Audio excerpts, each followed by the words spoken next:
बाजार तो फिर से नए लाइफ हाई की तरफ बढ़ रहे हैं। तेजी अच्छी हो रही है, सब पैसा कमाना चाहते हैं, पैसा लगाना चाहते हैं, लेकिन डर भी बहुत लगता है कि इतनी तेजी हो गई, अब क्या, कहां ढूंढे सेफ स्टॉक्स, कहां लगाएं पैसा जिससे नुकसान की संभावनाएं हो जाए कम और पैसा बने ज्यादा। तो ऐसे में जरूरत होती है आपको एक्सपर्ट्स की। तो इक्विटी एक्सपर्ट्स आपको रोज मिलते हैं, लेकिन फंड्स यानी कि जो सबसे सही और सेफ तरीका इन्वेस्टर्स के लिए है वो है म्यूचुअल फंड के जरिए पैसा लगाने का।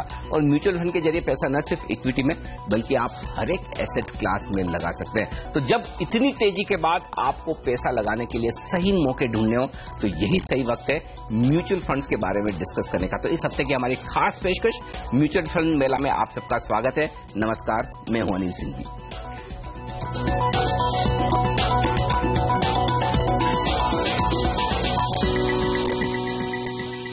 और आज हमारे साथ पर्सनल फाइनेंस एक्सपर्ट्स का एक बेहद दमदार पैनल है। जी हां, वाइज इन्वेस्टमेंट एडवाइजर्स के हेमंत रुस्तगी साहब हैं, एंटिका वेल्थ मैनेजमेंट के एमडी और सीईओ गजेंद्र कोठारी हैं, और साथ ही रूंगटा सिक्योरिटीज के डायरेक्टर हर्षवर्धन रूंगटा साहब भी हमारे साथ हैं। आप सबका स्वागत है सीएनबीसी आवाज पर।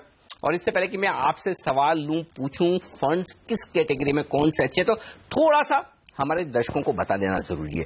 देखिए, म्यूचुअल फंड्स में जैसा कि हम कह रहे थे कि हर तरह के निवेश किए जा सकते हैं, हर एसेट क्लास के निवेश किए जा सकते हैं, वो चाहे फिर इक्विटी हो, डेट हो या फिर कमोडिटीज हो। लेकिन आज हमारा फोकस ज्यादा इक्विटीज और कुछ फिक्स इनकम वाले म्यूचुअल फंड्स पर रहेगा। तो बेसिकली करना क्या है, इक्विटी में आपके पास कई प्रकार के फंड है, large caps, mid caps, small caps, balance fund, debt में आपके पास एमआईपीज है, डेट में आपके पास बॉन्ड फंड है। तो इन तमाम फंड्स पर हम फोकस करेंगे और जानेंगे हमारे एक्सपर्ट से कि कौन से फंड किस कैटेगरी में आपको अच्छा फायदा दे सकते हैं। तो हर्षवर्धन रूंगटा साहब, शुरुआत आपके साथ की जाए, और शुरुआत में ज्यादा बढ़िया है कि रिस्क कम लेकर दिग्गज फंड्स के साथ की जाए। तो लार्ज कैप फंड्स ये किस तरह के इन्वेस्टर्स के लिए ठीक है, और अगर आपको ये मैं कहूं कि आपको कौन सा फंड पसंद है इस कैटेगरी में, तो वो भी बताइए। वेल अनिल जी, अगर हम एक इन्वेस्टर का पोर्टफोलियो देखते हैं और एक देखते हैं कि हम एक इक्विटी कंपोनेंट अपने पोर्टफोलियो में ऐड करते हैं, तो जो आपका इक्विटी पोर्शन होता है उसको आप फर्दर जब डिवाइड करते हैं तो आपको उसे एलोकेट करना होगा लार्ज कैप कंपनीज में, mid cap, small cap companies में। और ये एलोकेशन कैसा होता है कि जब आप अपना इक्विटी इन्वेस्टमेंट्स करते हैं, एक मेजर कंपोनेंट जो है वो आप एक लार्ज कैप कंपनीज में डालेंगे, जिसका फायदा ये है कि वो एक आपका कोर पोर्टफोलियो बनता है। लार्ज कैप कंपनीज वो होती हैं जो जिनका मार्केट कैपिटलाइजेशन 10,000 करोड़ से ज्यादा होता है। तो जब आप अपना एक कोर पोर्टफोलियो इक्विटीज का आप लार्ज कैप कंपनी से बनाते हैं, आपको ये फायदा रहता है कि आपने जो इन्वेस्टमेंट्स किए हैं वो वेल एस्टैब्लिश्ड कंपनीज में हैं, वो ऐसी कंपनीज में हैं जिनका मार्केट डोमिनेंस है, जो भी सेक्टर में वो ऑपरेट करते हैं उसमें वो बड़े हैं। जब अगर मार्केट में वॉलेटिलिटी आती है, ग्लोबल अनसर्टेनिटीज होती हैं, तो इसमें आपको ये श्योरिटी होती है जिस कंपनी में आपने निवेश कर रखा है वो कम से कम वो ये सारी जो वॉलेटिलिटी है वो छोटी कंपनियों से बेहतर हैंडल कर पाएंगी। सो ये थोड़े बहुत फायदे होते हैं जब आप अपना कोर पोर्टफोलियो बनाते हैं। हमारा रिकमेंडेशन होता है कि आप 60% अपना जो इक्विटी एलोकेशन है वो आप लार्ज कैप कंपनीज में करें। इसका ये फायदा होता है, जैसे मैंने कहा, एक कोर पोर्टफोलियो आपका बन जाता है। अभी लार्ज कैप फंड्स भी बहुत सारे मार्केट में अवेलेबल है। आपने पूछा कि अगर कोई स्पेसिफिक फंड है जो मार्केट से आउट परफॉर्मेंस दिया है और जिनका बहुत अच्छा पोर्टफोलियो रहा है और ट्रैक रिकॉर्ड रहा है, सो मेरा सुझाव रहेगा कि ICICI Pru focused blue chip equity fund ये एक बहुत ही अच्छा फंड है, जिन्होंने अपने पास्ट, अगर हम 2008 से जब से लॉन्च हुआ था उसका अगर हम परफॉर्मेंस देखें, उनके स्टॉक सिलेक्शन फिलॉसफी देखें, ये सारी जो है वो बहुत ही बेहतर है। और आप अपना पोर्टफोलियो जो है वो इस स्टॉक से डेफिनेटली शुरू कर सकते हैं और एक अच्छा एलोकेशन इस स्कीम में कर सकते हैं। तो बेसिकली एक बात बता दूं लार्ज कैप फंड्स के बारे में। पहली बात तो ये कि ये फंड्स आप कंपेयर कीजिए निफ्टी से, तो वो निफ्टी ट्रेडर्स जो निफ्टी पर 3 महीने, 6 महीने, साल भर, 2 साल का व्यू लेकर महीने दर महीने निफ्टी फ्यूचर्स रोल ओवर करते हैं, रोल ओवर करने की 30, 40, 50 पॉइंट, 60 पॉइंट, 70 पॉइंट की प्रीमियम देते हैं, आपके लिए निफ्टी के बजाय लार्ज कैप फंड बेहतर है। कैसे? ICICI prudential mutual fund blue chip focus blue chip fund जो बताया रूंगटा साहब ने, देखिए पिछले एक साल में इस फंड ने रिटर्न दिया है 14.5%, जबकि इसके सामने अगर आप बेंचमार्क करिए निफ्टी को तो उसका रिटर्न आया है 10% का। तो इससे आपको अंदाजा लग सकता है कि रिटर्न कितने बेहतर आते हुए दिख रहे हैं। ये पहली बात। दूसरी बात, 3 साल की कैटेगरी में अगर आप देखें तो इस फंड ने रिटर्न दिया है 19.5% का, जब सालाना रिटर्न, जबकि रिटर्न आया है 17% निफ्टी का। तो उससे आप अंदाजा लगा सकते हैं कि किस तरह से निफ्टी से बेहतर। अच्छा, एक और बात बहुत ध्यान में रखनी जरूरी, जब आप लार्ज कैप फंड में, लार्ज कैप फंड का मतलब ये नहीं कि फंड की साइज बड़ी होनी चाहिए, उसमें जो शेयर खरीदे जाएंगे वो बड़े होंगे। कैसे? भेल, एल&टी, टाटा मोटर्स और इस तरह के फंड्स, एसबीआई, इन्फोसिस, टीसीएस, उसमें छोटे छोटे मिड कैप वाले छोटे स्टॉक्स नहीं होंगे। तो उन फंड्स में निफ्टी के मुकाबले में बहुत ज्यादा बड़ा रिटर्न देना मुश्किल काम है। उसके बावजूद अगर ये फंड लगातार 1 साल और 3 साल के पीरियड में अच्छे रिटर्न्स दे रहा है, तो आप निफ्टी छोड़िए, निफ्टी में ट्रेडिंग छोड़िए, लार्ज कैप फंड पर फोकस कीजिए, जो रूंगटा साहब ने राय दी। लेकिन बात यह कि असली एक्शन, असली मजा तो लोगों को मिड कैप फंड्स में आता है, छोटे फंड्स में आता है, स्मॉल कैप फंड्स में आता है। तो एक स्मॉल कैप फंड पर पहले मैं राय लेना चाहता हूं हेमंत रुस्तगी साहब से। रुस्तगी साहब, स्मॉल कैप फंड, पहले तो ये समझाइए कि स्मॉल कैप फंड में किस तरह के इन्वेस्टर्स को पैसा लगाना चाहिए और कितना लंबा नजरिया रख के लगाना चाहिए। देखिए अनिल जी, जब इक्विटी मार्केट में आप इन्वेस्ट करते हो तो जैसा हम जानते हैं कि 3 इंपॉर्टेंट सेगमेंट हैं, एक लार्ज कैप है, एक मिड कैप है, एक स्मॉल कैप है। वो बेसिकली डिपेंड करता है उसकी मार्केट कैप के ऊपर। अब जो दिग्गज कंपनियों की हमने बात की, वो कंपनी है जिनका बहुत लंबा एस्टैब्लिश ट्रैक रिकॉर्ड है। आपको मालूम है ये कंपनियां काफी सालों से और काफी साल तक वो रहेंगी, तो आप उन कंपनी में इन्वेस्ट करते हैं ताकि आप जो अगर 15-20 साल का नजरिया लेके चल रहे हो तो आपको पता है कि ये कंपनियां तब तक सर्वाइव करेंगी। उसके आगे अगर हम देखें तो फिर वो मिड कैप कंपनी और जो स्मॉल कैप कंपनी है वो आती हैं। अब ये कंपनियां जो मुझे लगता है स्टॉक मार्केट के अंदर काफी इंपॉर्टेंट रोल प्ले करती हैं और हर इन्वेस्टर के पोर्टफोलियो में भी ये काफी इंपॉर्टेंट रोल प्ले कर सकती हैं, क्योंकि जो दिग्गज कंपनियां, जो बड़ी कंपनियां हैं, वो स्टेबल तो जरूर होती हैं, वो सॉलिड तो जरूर होती हैं, लेकिन उनकी जो ग्रोथ है वो एक पर्टिकुलर रेंज में रहती है। अगर आप चाहते हैं कि मार्केट में रहते हुए और जो ग्रोथ हो रही है, जो इकोनॉमी में जो बढ़त हो रही है, उससे अगर आपको फायदा हो तो कहीं ना कहीं आपको मिड कैप और स्मॉल कैप स्टॉक्स को देखना पड़ेगा। अगर आप ऐसे इन्वेस्टर हैं जो इक्विटी में इन्वेस्ट करते हैं और आप डायरेक्टली इन्वेस्ट नहीं करके म्यूचुअल फंड का रूट लेते हैं और आप जानते हैं कि ये दोनों सेगमेंट जो है वो काफी इंपॉर्टेंट है, तो आपके लिए पार्टिसिपेशन के 2 तरीके हैं यहाँ पे। एक तो तरीका ये एक मल्टी कैप फंड्स होते हैं, यानी उनमें लार्ज कैप, मिड कैप और स्मॉल कैप होती है और हर के ऑफर डॉक्यूमेंट में आपको मिलेगा कि कितनी परसेंटेज जो है इनके अंदर रहेगी। उसका फायदा ये है कि अगर आप डिसाइड नहीं कर पाते हैं कितना पैसा मिड कैप में, कितना स्मॉल कैप में जाए, तो आप ऐसे मल्टी कैप फंड में जाइए जहां पे 60-65% जो है वो लार्ज कैप में और बाकी मिड कैप और स्मॉल कैप में हो। वहां पे फंड मैनेजर अपने आप उसको रीबैलेंसिंग करेगा। लेकिन अगर आप जानकार इन्वेस्टर हैं, आप जानते हैं कितना पैसा आप मिड कैप और स्मॉल कैप में लगाना चाहेंगे, तब आप एक अलग से फंड ले लीजिए, क्योंकि उस कैटेगरी में मुझे लगता है लॉन्ग टर्म इन्वेस्टर के लिए काफी अच्छी ग्रोथ मिलती है। ये हम हमेशा जानते हैं कि मिड कैप और स्मॉल कैप जो सेगमेंट हैं वो ज्यादा अग्रेसिव है, लेकिन अगर आप लंबे नजरिए को देख के चलें और आप सिस्टमैटिकली अगर इन्वेस्ट करें 10-15 साल तक, तो कहीं भी जो अगर आप देखें कोई भी पीरियड में, तो इनकी जो रिटर्न्स है वो लार्ज कैप फंड से ज्यादा रहेगी। तो रिस्क है, लेकिन रिस्क को कम करने की स्ट्रैटेजी भी है। तो इस कैटेगरी में एक फंड जो मैं रिकमेंड करना चाहूंगा वो है Franklin India smaller companies fund. ये जो फंड है स्मॉलर कंपनी में इन्वेस्ट करता है, नॉट नेसेसरली कि वो स्मॉल कैप में इन्वेस्ट करता है। इन्होंने एक डेफिनेशन क्या दी है कि जो CNX 500 जो इंडेक्स है उसकी जो 100वीं कंपनी है उसके नीचे की मार्केट कैप की जो कंपनी है वहां पे ज्यादातर ये फंड जो है वो फोकस करता है। इसका मतलब उसमें मिड कैप कंपनीज भी हैं, स्मॉलर कंपनीज भी हैं, एक अच्छा सा डिफाइंड इन्वेस्टमेंट यूनिवर्स है। इसका एक और अच्छी चीज है कि लॉन्ग टर्म ट्रैक रिकॉर्ड काफी अच्छा है, फेयरली बहुत अच्छा डाइवर्सिफाइड पोर्टफोलियो है और कंसिस्टेंटली इसने परफॉर्म किया है। तो अगर आप ऐसे इन्वेस्टर आप चाहते हैं इस सेगमेंट से आपको फायदा हो, लेकिन डिसाइड नहीं, क्योंकि मिड कैप और स्मॉल कैप में एक और रिस्क है कि जो स्ट्रेटेजी है वो काफी स्टॉक स्पेसिफिक होती है। तो आप ऐसे फंड मैनेजर के साथ जाइए जिसकी प्रूवन एबिलिटी हो कि उनकी जो चुनाव है स्टॉक्स का वो अच्छा है, एक एग्रेसिव सेगमेंट में होते हुए आपको डाइवर्सिफाइड पोर्टफोलियो दे रहे हैं। तो मुझे लगता है अगर हम इस फंड को देखें तो इस फंड ने काफी कंसिस्टेंटली पिछले एक डेकेड यानी 10 साल से काफी अच्छी परफॉर्मेंस की है। तो ये फंड ट्रैक रिकॉर्ड है Franklin India smaller companies fund का, और ये फंड आपके लिए लंबे समय में छोटे शेयरों में निवेश करके बड़े पैसे बनाने का दे रहा है मौका।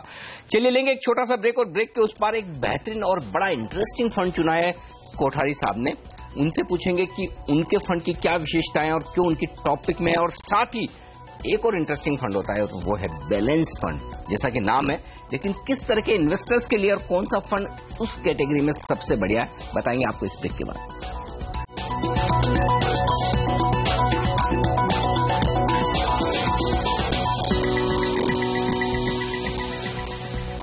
दो बड़े फंड आपने देखे, ICICI focus blue chip fund और उसके साथ ही Franklin India smaller companies fund. तो ये तो हो गए दो आपके लिए अच्छे फंड। लेकिन अगर आप मौका ढूंढ रहे हैं एक ऐसे फंड में निवेश करने का जो कि किसी थीम पर हो, किसी सेक्टर पर हो, तो हमारे अगले एक्सपर्ट जो हैं गजेंद्र कोठारी साहब, उन्होंने चुना है ऐसा ही एक interesting fund, Kotak mutual fund से। बताएं सर अपनी पिक। जी बिल्कुल, ये जो कोटक फंड है, infrastructure and economic reforms fund है, तो ये एक सेक्टर फंड है। तो सेक्टर फंड बहुत रिस्की फंड होता है। अगर हम रिस्क रिटर्न साइकिल की बात करें तो सबसे ज्यादा रिस्की फंड सेक्टर फंड्स को कहा जाता है, क्योंकि इसमें आपका पूरा का पूरा निवेश एक पर्टिकुलर सेक्टर में ही लगा रहता है या थीम में लगा रहता है। सो इस सेक्टर, ये जो हम बता रहे हैं इंफ्रास्ट्रक्चर सेक्टर है, इसमें आपका जो भी निवेश है इंफ्रास्ट्रक्चर रिलेटेड कंपनी से जुड़ा हुआ है। और हमने ये फंड क्यों चुना है, क्योंकि अगर हम लास्ट 7 साल से इंफ्रास्ट्रक्चर सेक्टर का परफॉर्मेंस देखें 2009 से, तो ये काफी पिछड़ा हुआ है। इसमें काफी सारे प्रॉब्लम्स आई हैं कंपनीज को, तो ये इसकी जो वैल्यूएशन है काफी डाउन है। बट अगर हम ये नई सरकार की बात करें जो इंफ्रास्ट्रक्चर पर काफी फोकस कर रही है और नेशन बिल्डिंग की अगर हम बात करें और इकोनॉमिक रिफॉर्म्स की बात करें, तो ये फंड काफी अहम रखता है।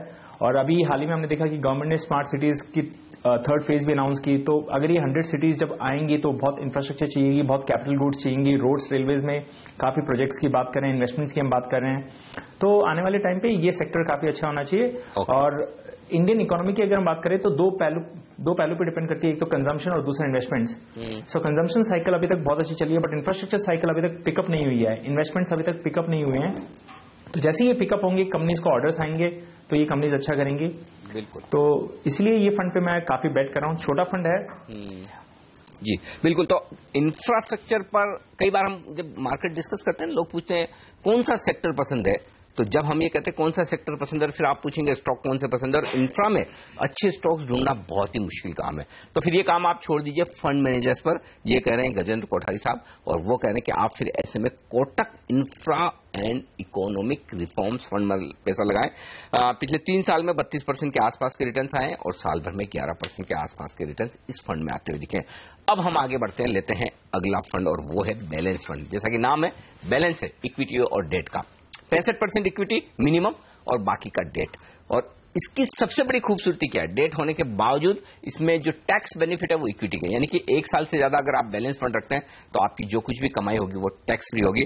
तो कौन सा बैलेंस फंड बेस्ट है, पूछते हैं रुस्तगी साहब से। बताएं सर। अनिल, जैसा आपने एक्सप्लेन किया बहुत अच्छे से कि बैलेंस फंड क्या है।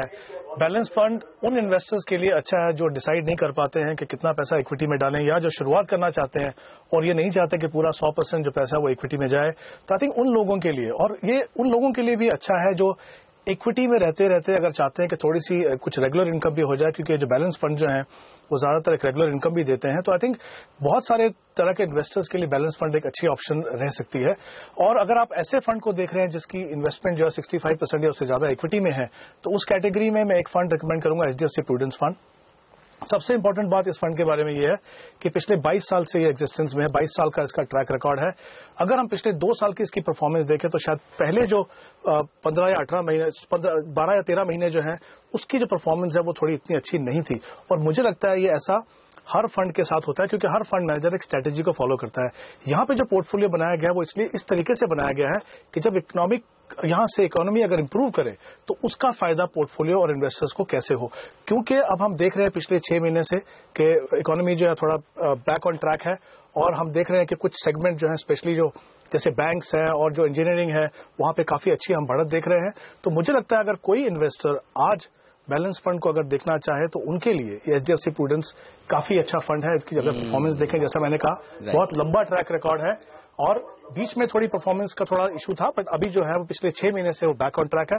आगे आने वाले समय में मुझे लगता है ये काफी अच्छी परफॉर्मेंस इन्वेस्टर को देगा। साल से जांचा परखा फंड है HDFC प्रूडेंस फंड, और परफॉर्मेंस तो बीच में कभी भी कम ज्यादा हो सकती है, लेकिन लंबे समय में आपके लिए एक बेहतरीन मौका। लेकिन अब बात करते हैं उन लोगों की जो थोड़े उम्र में ज्यादा हैं, जिन्हें इक्विटी की रिस्क कम लेनी है, जो फिक्स इनकम में पैसा लगाना चाहते हैं, जो बैंक में रख देते हैं या तो सेविंग बैंक में या फिर FD में पैसा लगाते हैं। उनके लिए बेहतर विकल्प क्या है? तो MIP मंथली इनकम प्लान, इसमें आप पैसा लगाएं, कमोबेश हर महीने थोड़ा डिविडेंड आता है। तो अगर आप रिटायर्ड हो चुके हैं और आपको निवेश करना है, रेगुलर इनकम भी चाहिए, तो आपके लिए MIP बेस्ट है। रुंगटा साहब हमारे साथ हैं और रुंगटा साहब से पूछते हैं बेस्ट MIP उनकी नजर में कौन सी है? वेल अनिल जी, आपने सही कहा कि एक हमने देखा इक्विटी कैटेगरी के हमने सारे फंड्स चेक कर लिए। हमने बैलेंस कैटेगरी में देखा जिसमें 65% मिनिमम इक्विटी होता है, तभी वो इक्विटी म्यूचुअल फंड की कैटेगरी में आता है और टैक्सेशन इक्विटी फंड के हिसाब से लगता है।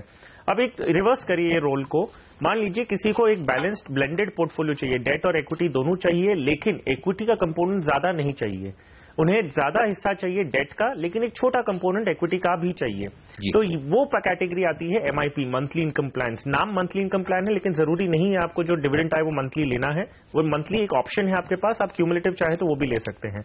इस कैटेगरी में एक फंड जो बहुत अच्छा परफॉर्मेंस पास से देते आ रहा है, 2004 से दिया है, वो है Birla sun life MIP plan 2 wealth 25 plan. अब इसकी खासियत यह है कि इनका जो पोर्टफोलियो है वो प्राइमर फेसी आप अगर देखेंगे 70% लगभग आपका डेट में है, जो गवर्नमेंट सिक्योरिटीज, कॉर्पोरेट बॉन्ड्स, ये कमर्शियल पेपर्स और CD से बना गया है, और जो मिनिमम रेटिंग है वो AA+ है। और अगर हम देखें बाकी का जो कंपोनेंट है 25 to 30% इन्होंने एलोकेट किया है इक्विटीज के लिए। उसका कारण ये है कि कई बार हम चाहते हैं कि हमारा पोर्टफोलियो सेफ रहे, लेकिन हमें थोड़ा सा हिस्सा हमें इक्विटी भी चाहिए ताकि आपको इन्फ्लेशन एडजस्टेड पॉजिटिव रिटर्न्स मिल सके। अगर हम रिटायर्ड इंडिविजुअल्स की बात कर रहे हैं तो उनके लिए भी लागू होता है, क्योंकि इन्फ्लेशन जो रिटायर होने के बाद भी चलते रहता है। अगर आप सिर्फ एक डेट का पोर्टफोलियो बनाते हैं तो आप इन्फ्लेशन एक टाइम के बाद बीट नहीं कर पाएंगे, तो आपको थोड़ा हिस्सा इक्विटी में होना जरूरी है। तो बिरला सन लाइफ की जो हमने प्लान की बात की है वो बहुत ही अच्छा परफॉर्मेंस देते आया है। अगर हम उनके पेयर कंपैरिजन भी देखें तो कैटेगरी एवरेज से भी इसका परफॉर्मेंस अच्छा रहा है अक्रॉस ऑल टाइम होराइजन्स। 1 साल ले लीजिए, 3 साल ले लीजिए, या लंबे अरसे का भी लेंगे, तो जो पेयर कंपैरिजन है उससे ज्यादा बेटर रिटर्न इन्होंने दिया है, और एक फंड है जिसपे आप डेफिनेटली अपना भरोसा करके पैसे उसमें लगा सकते हैं। बिल्कुल, तो बिरला सन लाइफ MIP 2 ये है वो फंड जो पसंद है रुंगटा साहब को, और क्या रिटर्न दिए MIP होने के बावजूद 15-16% के सालाना रिटर्न कहां मिलते हैं, बहुत ही बेहतरीन, क्योंकि इसमें छोटा पोर्शन इक्विटी का होता है। चलिए, तो ये हुआ आपके लिए MIP, लेकिन वो लोग जो सिर्फ बैंक्स में पैसा रखते हैं और सिर्फ FD में लगाते हैं और जानते हैं कि पैसे कम मिल रहे हैं, रिटर्न कम आ रहा है, थोड़ा रिटर्न FD से ज्यादा चाहिए और थोड़ी सी रिस्क भी ले सकते हैं, तो उनके लिए एक बेहतरीन कैटेगरी है और वो है बॉन्ड फंड की। तो कौन सा बॉन्ड फंड सबसे बेहतरीन है निवेश करने के लिए, आज से जानेंगे हमारे एक्सपर्ट से। देखिए,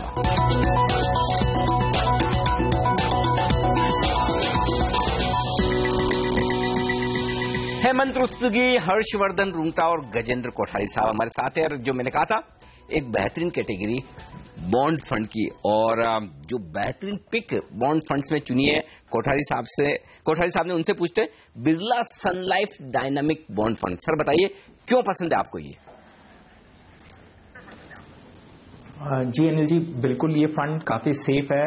अनलाइक जो हमने बाकी फंड्स डिस्कस किए हैं जो जिसमें पैसा इक्विटीज में निवेश होता है, इसमें आपका 1 रुपया भी इक्विटीज में नहीं जाता है, पूरा 100 रुपीज आपका बॉन्ड्स में जाता है। ये उन निवेशक के लिए है जो फिक्स डिपॉजिट्स वाले कस्टमर्स हैं, लेकिन अभी फिक्स डिपॉजिट की रिटर्न से खुश नहीं है क्योंकि इंटरेस्ट रेट्स काफी नीचे आ गई हैं, तो वो इसके लिए ये अच्छा विकल्प बनता है। और सबसे अच्छा फायदा है इसमें, अगर आप निवेश करते हैं 3 साल के ऊपर अगर आपका निवेश रहता है तो आपको टैक्स बेनिफिट भी मिलता है, जो कि फिक्स डिपॉजिट्स में आपको नहीं मिलता है। अगर आप हाईएस्ट टैक्स ब्रैकेट में आते हैं फिक्स डिपॉजिट में, तो आपको पूरा टैक्स उसी में चला जाता है। आपको रिटर्न, पोस्ट टैक्स रिटर्न बहुत कम आते हैं। यहाँ पे आपको इंडेक्सेशन का बेनिफिट मिलता है 3 साल के ऊपर। और अगर हम इस फंड की भी बात करें तो ये काफी बहुत लंबा पुराना फंड है। ये one of the largest size fund है। 13,500 करोड़ रुपए इस फंड में मैनेज हो रहे हैं। जो इसके फंड मैनेजर है मनीष रांगी, काफी लॉन्ग टर्म फंड अच्छे फंड रह चुके हैं। उनका परफॉर्मेंस काफी अच्छा रहा हुआ है, काफी कंसिस्टेंट परफॉर्मेंस दिया फंड ने। और अगर हम 1 साल, 2 साल या 3 साल, इवन 10 साल की भी बात करें तो इन्होंने अपने बेंचमार्क को बीट किया है। और ये फंड की अच्छी खासियत क्या है, ये डायनामिक नेचर है ये फंड का, तो ये शॉर्ट टर्म बॉन्ड्स और लॉन्ग टर्म बॉन्ड्स में बहुत इजी तरीके से मूव कर सकता है पोर्टफोलियो। तो एज एन इन्वेस्टर हमें टाइमिंग करने की जरूरत नहीं है कि अभी इंटरेस्ट रेट्स ऊपर है कि नीचे है। हम 1-2 साल से लेकर 3 साल या 4 साल तक के होराइजन में अगर हमको पैसा डालना है तो हम इस फंड में आराम से लगा सकते हैं। चलिए, तो 2-3 साल 4 साल की FD कराने के बजाय इस फंड पर रखिए नजर, और ब्याज दरों में उतार चढ़ाव का फायदा उठाने के लिए ये फंड एकदम तैयार हो। देखिए, 1 साल में 13% के आसपास की रिटर्न, 3 साल में 12%, कौन सी FD में मिलता है, और 3 साल रखने के बाद टैक्स के बेनिफिट्स भी। तो ये फंड हो सकता है उन लोगों के लिए बेहतरीन, क्योंकि FD में पूरा का पूरा टैक्स लगेगा। यहां पर आपको टैक्स बेनिफिट्स मिलेंगे। तो साफ तौर पर ये बॉन्ड फंड आपके लिए हो सकता है बेहतरीन। तो आपने आज देखें इक्विटी, साथ ही इक्विटी में दिग्गज share, mid cap small cap share, theme share, balance, MIP और साथ ही बॉन्ड फंड, ये बेहतरीन फंड्स आपको मिले, खासतौर से तब जब बाजार इतना तेज है और आप निवेश के सही मौके ढूंढ रहे। तो वक्त है हमारे तमाम एक्सपर्ट से विदा लेने का। हेमंत रुस्तगी साहब, गजेंद्र कोठारी जी और हर्षवर्धन रूटा साहब, आप सबका बहुत बहुत शुक्रिया हमारी इस खास पेशकश में हमारा साथ देने के लिए। और इस खास शो में आज के लिए इतना ही, मुझे दीजिए इजाजत, बने रहिए हमारे साथ CNBC आवाज पर। नमस्कार।